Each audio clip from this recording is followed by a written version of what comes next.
Pernahkah kalian mendengar tentang sebuah lukisan yang bukan hanya menyimpan warna dan bentuk, tapi juga rahasia kematian? Di balik goresan kuas dan kanvas yang diam, tersembunyi jejak luka, kehilangan, dan bisikan yang tak pernah terdengar oleh dunia luar. Cerita ini bukan sekadar misteri. Ini adalah kisah tentang seorang wanita yang disingkirkan, tentang cinta yang direnggut, dan tentang suara yang akhirnya berbicara lewat lukisan terakhirnya. Selamat datang di cerita Lukisan Terakhir Nona Adelina. Sebelum kalian masuk ke dunia penuh teka-teki ini, jangan lupa untuk subscribe, aktifkan lonceng notifikasi, dan klik like jika kalian suka cerita misteri seperti ini.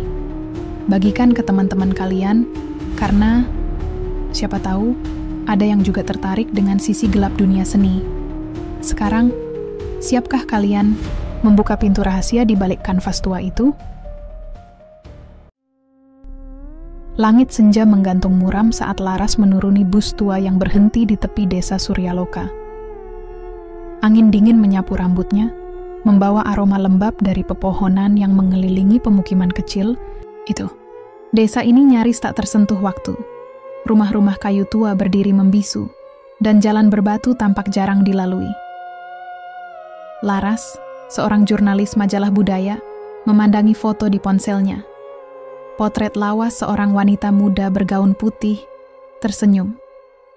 Tenang sambil memegang kuas, Adelina Suarjadi, pelukis misterius yang menghilang tanpa jejak 3 dekade lalu. Nama yang kembali hangat setelah sebuah lukisan tak bertanda muncul dalam lelang seni di Jakarta. Dan konon, itu karya terakhirnya. Seorang pria tua berjenggot menyambut Laras di gerbang desa.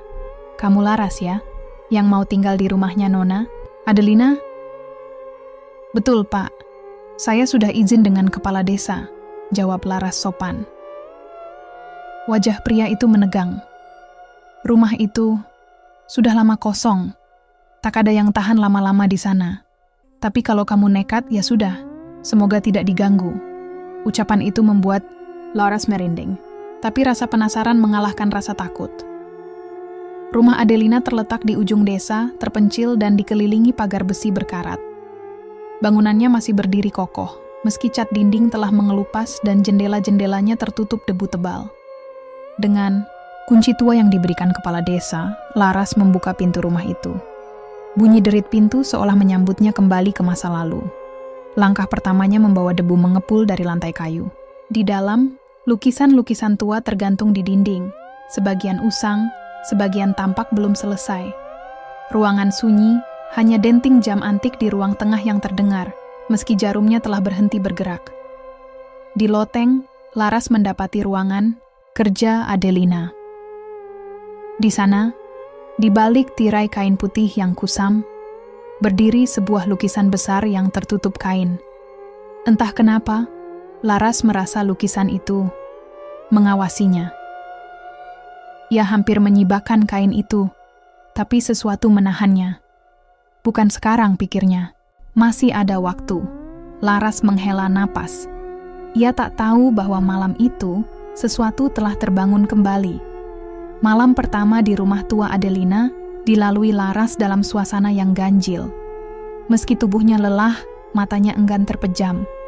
Lampu gantung di ruang tengah sesekali berayun perlahan, padahal tak ada angin. Jam dinding yang rusak tadi siang, kini berdetik pelan. Tepat pukul 03.00, Laras terbangun oleh suara lembut, seperti seseorang sedang bersenandung. Ia menggenggam ponselnya, membuka senter, dan mengikuti suara itu. Langkahnya membawanya naik ke loteng, ke ruangan tempat lukisan besar tertutup kain, putih itu berada. Suara senandung itu berhenti tiba-tiba. Dengan hati-hati, Laras mendekati lukisan itu. Rasa penasaran menumbangkan rasa takut yang menggantung sejak ia datang. Perlahan, ia menarik kain penutupnya. Laras tertegun. Lukisan itu menggambarkan seorang wanita muda. Jelas sekali wajah Adelina. Tapi ekspresinya bukan seperti pada foto-foto lawas yang pernah Laras lihat. Di sini, Adelina terlihat menangis diam-diam, air mata mengalir dari matanya yang kosong, memandang lurus ke depan. Latar belakang lukisan gelap, abstrak, seperti pusaran kabut yang menyeret sosok wanita itu ke dalam kehampaan. Namun yang paling mengganggu adalah simbol-simbol aneh yang tersembunyi di sisi-sisi kanvas. Nyaris tak terlihat jika tidak diperhatikan. Dengan seksama, garis-garis samar membentuk pola, segitiga, mata terbuka, bulan sabit yang pecah, dan lingkaran dengan titik di tengah. Laras mengusap bagian bawah kanvas. Ada sesuatu yang tertulis dengan tinta nyaris pudar. Yang kulukis bukan akhir, tapi pintu. Dada Laras sesak. Kata-kata itu seperti ditujukan padanya langsung. Apa maksud Adelina? Pintu kemana? Laras memotret lukisan itu dan mencatat simbol-simbol yang ia lihat. Malam itu, ia tidak bisa tidur lagi. Di luar rumah, angin kembali bertiup pelan, membawa suara bisikan samar yang tak bisa ditangkap jelas. Namun ia tahu satu hal pasti. Lukisan itu menyimpan rahasia yang belum selesai. Keesokan paginya, Laras memutuskan untuk menjelajahi desa dan mencari informasi tentang Adelina langsung dari sumber yang masih hidup. Ia mulai dari rumah Bu Murni, seorang wanita sepuh yang dikenal sebagai sahabat lama keluarga Soerjadi. Adelina itu anak baik, kata Bu Murni sambil menuangkan teh panas ke cangkir Laras. Cantik, pendiam, tapi penuh imajinasi. Sejak kecil dia suka melukis di mana saja, bahkan di tembok rumah orang. Laras mencatat di bukunya. Saya dengar dia menghilang secara misterius, Bu. Benar? Bu Murni mengangguk perlahan, matanya menerawang. Iya. Setelah tunangannya Davin, meninggal mendadak dia berubah. Tak lagi keluar rumah. Melukis siang malam. Katanya dia sering bicara sendiri di ruang kerjanya. Banyak orang bilang, dia kerasukan. Tapi saya tahu, dia cuma patah hati. Davin, itu cinta pertamanya. Apa ada yang tahu penyebab kematian Davin? Sampai sekarang, tidak jelas, bisik Bu Murni. Katanya kecelakaan, tapi ada yang bilang, itu pembunuhan. Seminggu sebelum dia ditemukan tewas, Adelina sempat berkata pada saya, aku tahu siapa yang ambil nyawanya. Tapi saat saya tanya, dia hanya menangis. Laras membeku. Ingatannya langsung kembali pada simbol-simbol aneh dalam lukisan itu, dan tulisan, yang kulukis bukan akhir, tapi pintu. Apa Adelina pernah berbicara tentang lukisan terakhirnya? Tanya Laras pelan. Wajah Bu Murni berubah pucat. Ia menatap Laras lekat-lekat. Kau sudah melihatnya? Laras mengangguk. Sebaiknya kau tidak mengganggu lukisan itu lebih jauh. Itu bukan hanya karya seni. Itu semacam penyimpan rasa sakit. Mungkin lebih dari itu. Sepulangnya ke rumah, Laras membuka catatan harian Adelina yang ia temukan di laci ruang kerja. Tulisannya rapi, tapi makin lama makin kacau dan terputus-putus. Beberapa halaman hanya berisi pengulangan kata. Dia ada di balik kanvas. Di halaman terakhir, tertulis satu kalimat. Jika aku tak bisa bersuara, biarlah lukisanku yang bicara. Laras menutup buku itu, menggenggamnya erat. Kini ia yakin, Adelina meninggalkan lebih dari sekadar karya seni. Ia meninggalkan pesan, dan mungkin kebenaran tentang kematian Davin. Malam kedua terasa lebih dingin dari sebelumnya. Laras berbaring di kamar tamu rumah tua itu, tapi matanya enggan terpejam. Di luar, hujan mulai turun tipis, mengetuk genting seperti detak jantung yang tak beraturan. Lampu kamar meredup tiba-tiba, padahal listrik desa baru saja dinyalakan sore tadi. Laras terduduk. Suara ketukan pelan terdengar dari atas, dari loteng, tempat lukisan terakhir Adelina berada. Ia menatap langit-langit, tak bergerak.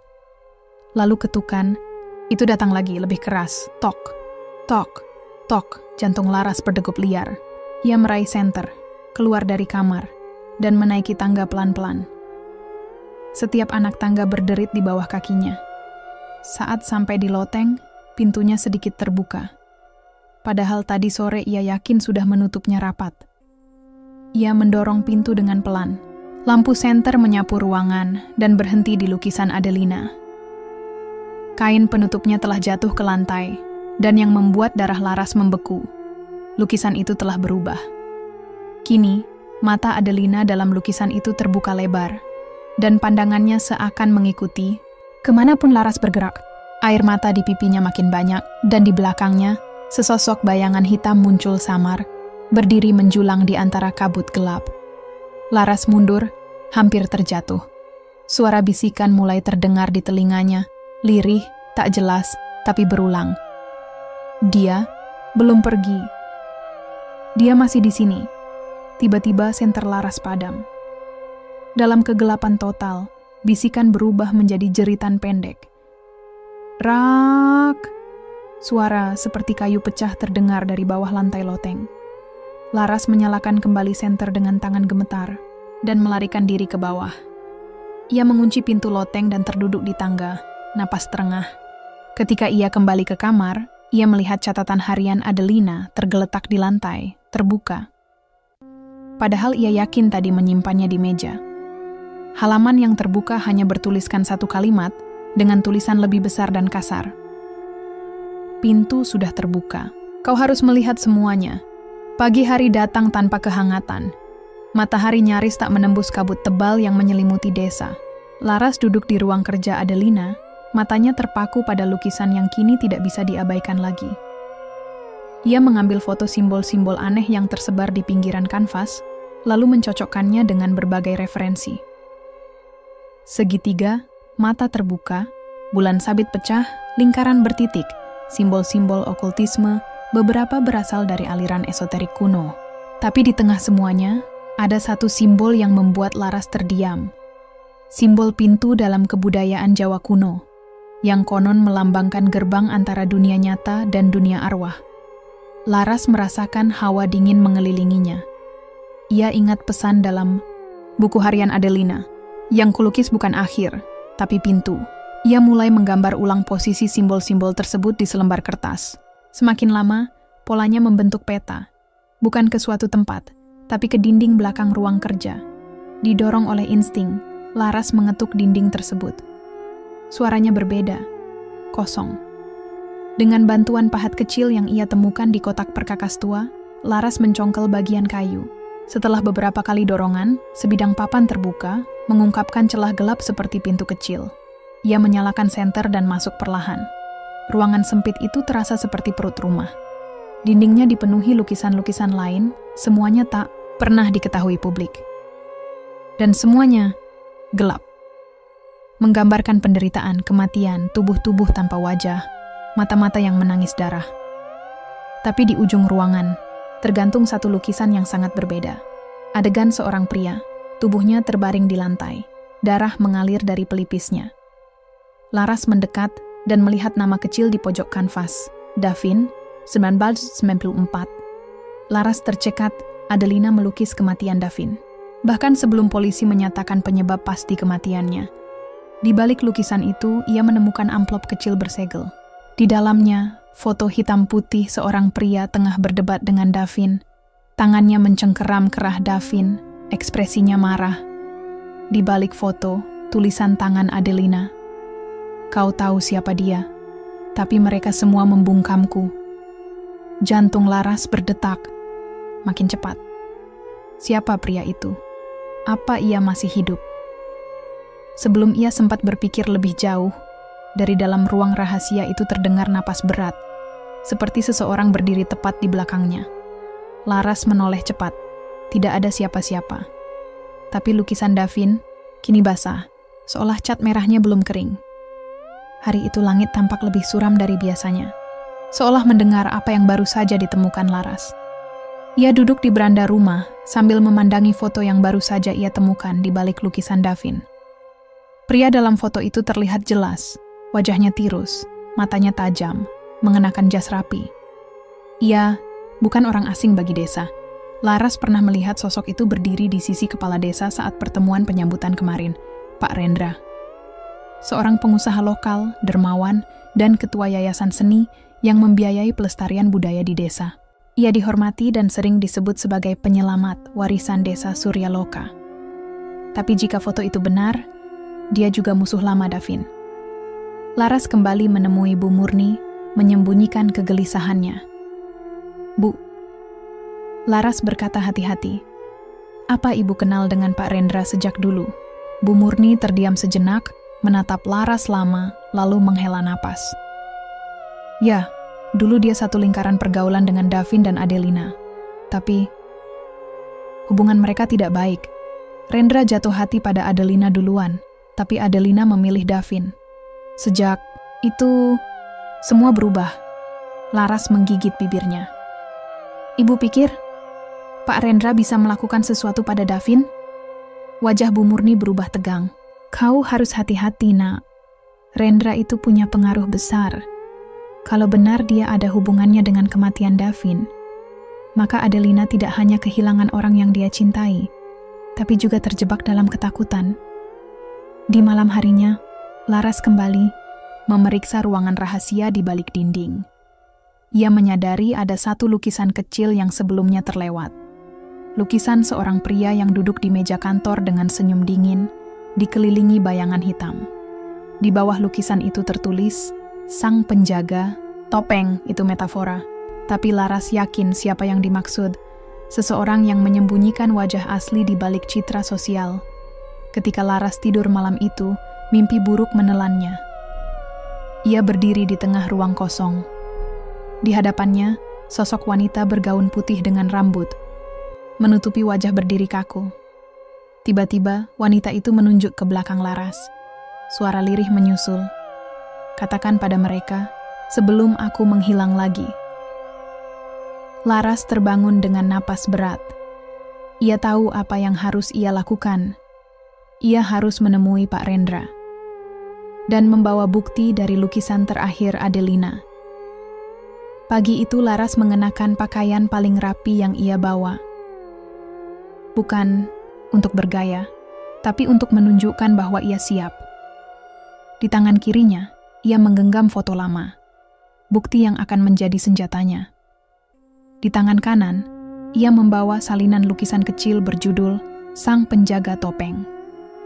Ia mendatangi kediaman Pak Rendra, rumah terbesar di desa, dikelilingi pagar tinggi dan kebun bunga yang tertata sempurna. Seorang pembantu membuka pintu dan setelah beberapa menit, membawanya ke ruang tamu. Pak Rendra muncul tak lama kemudian, mengenakan batik halus dan senyum hangat yang telah menipu banyak orang selama bertahun-tahun. "Apa kabar, Laras?" sapanya ramah. "Saya dengar kamu sedang menulis tentang Adelina. Semoga tidak terlalu lelah." Laras membalas senyum itu dengan tenang. "Saya hanya ingin mengonfirmasi satu hal, Pak." Ia mengeluarkan foto lama dan meletakkannya di atas meja. "Ini foto, Pak, bukan?" Pak Rendra menatapnya lama. Senyumnya tetap ada, tapi matanya meredup. "Itu lama sekali ya," ujarnya pelan. "Waktu itu Pak Rendra sedang bertengkar dengan Davin, tunangan Adelina." Lanjut Laras tanpa ragu. "Seminggu kemudian Davin ditemukan meninggal, tapi Adelina tahu dia melukisnya. Dia meninggalkan petunjuk, dan saya menemukannya." Keheningan menebal. Pak Rendra meneguk napas, lalu berdiri dan berjalan ke jendela. Punggungnya tampak tegang. "Kau tahu, Laras, tidak semua orang mampu menerima penolakan, terutama jika penolakan itu datang dari seseorang yang begitu sempurna." Laras berdiri perlahan. "Jadi Bapak akui, Davin menghancurkan segalanya," bisik Rendra. "Aku hanya memberinya pelajaran, tapi aku tidak bermaksud." "Dia mati, Pak," potong Laras tajam. Dan Adelina dipaksa bungkam, dipaksa hidup dalam ketakutan, sampai akhirnya menghilang. "Pak," Rendra menatapnya, tatapan yang tak lagi bisa disembunyikan di balik topeng. "Dan kau mau apa sekarang?" katanya tenang. "Mengadu ke polisi." "Ke siapa?" "Tak ada bukti hukum, hanya lukisan dan kata-kata dari wanita gila yang hilang puluhan tahun." Laras menatapnya balik.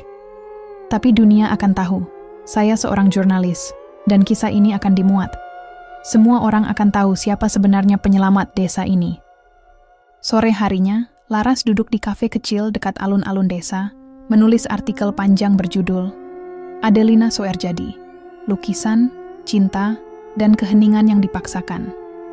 Ia mengirimkan file itu ke redaksi pusat. beberapa hari lagi, kisah itu akan dibaca ribuan orang. Ketika malam turun, suara di rumah tua Adelina menghilang. Untuk pertama kalinya, lukisan terakhir di loteng tampak tenang. Air mata di wajah Adelina tak lagi terlihat. Matanya tertutup damai. Malam terakhir laras di rumah Adelina dipenuhi keheningan yang tak biasa. Tak ada lagi ketukan dari loteng. Tak ada bisikan dalam gelap. Rumah tua itu, yang selama ini terasa seperti menyimpan napas yang tertahan, kini seolah menghembuskan satu helaan lega. Laras naik ke loteng untuk terakhir kalinya. Lukisan itu telah berubah. Wajah Adelina tampak tersenyum lembut. Matanya terpejam, dan latar belakang yang sebelumnya dipenuhi pusaran gelap kini berubah menjadi taman senja yang hangat. Semua simbol yang sebelumnya tersembunyi di sisi-sisi kanvas menghilang. Seolah lukisan itu telah menyelesaikan tugasnya. Laras memandangi karya itu lama, sampai air matanya sendiri menetes. Ia tak mengenal Adelina secara pribadi, tapi perjalanannya beberapa hari terakhir membuatnya merasa seolah mereka telah berbicara. Melalui mimpi, melalui warna, melalui luka yang dibungkam oleh waktu. Beberapa minggu kemudian, artikel Laras diterbitkan. Lukisan terakhir Nona Adelina menjadi artikel paling banyak dibaca bulan itu. Media sosial ramai membicarakan kembali kisah pelukis yang dilupakan. Muncul desakan agar polisi membuka kembali kasus kematian Davin, dan yayasan seni yang dipimpin Rendra mulai diperiksa publik. Namun bagi Laras, bukan sorotan itu yang penting. Ia kembali ke rumah tua di Suryaloka suatu sore, hanya untuk meninggalkan satu hal, sebatang kuas dan selembar surat kecil di depan lukisan Adelina. Aku sudah mendengar kisahmu. Kini semua orang pun tahu. Terima kasih Nona Adelina, karena telah bersuara melalui senimu. Ketika ia keluar dan menutup pintu rumah itu untuk terakhir kalinya, angin berhembus pelan melewati daun jendela yang terbuka. Di dalam loteng, cahaya senja memantul indah di atas permukaan lukisan terakhir itu. Dan di udara, hanya sunyi yang tertinggal. Tapi, bukan sunyi yang menakutkan, melainkan sunyi yang tenang. Dan itulah akhir dari kisah lukisan terakhir Nona Adelina. Sebuah cerita tentang cinta, kehilangan, dan keberanian untuk berbicara. Bahkan ketika dunia memilih bungkam. Kalian percaya, enggak, bahwa sebuah karya seni bisa menyimpan suara dan kebenaran yang tertahan selama puluhan tahun? Kalau kalian suka cerita ini, jangan lupa tekan tombol like, share ke teman-teman kalian yang suka cerita misteri, dan subscribe agar kalian nggak ketinggalan cerita-cerita gelap penuh teka-teki lainnya di channel ini. Tulis juga di kolom komentar, kalau kalian jadi Laras, apa kalian berani membuka rahasia di balik lukisan itu? Atau justru memilih untuk pergi dan membiarkannya terkubur selamanya? Sampai jumpa di cerita misteri selanjutnya. Terima kasih sudah menonton, dan tetap waspada. Kadang, yang diam justru paling ingin didengar.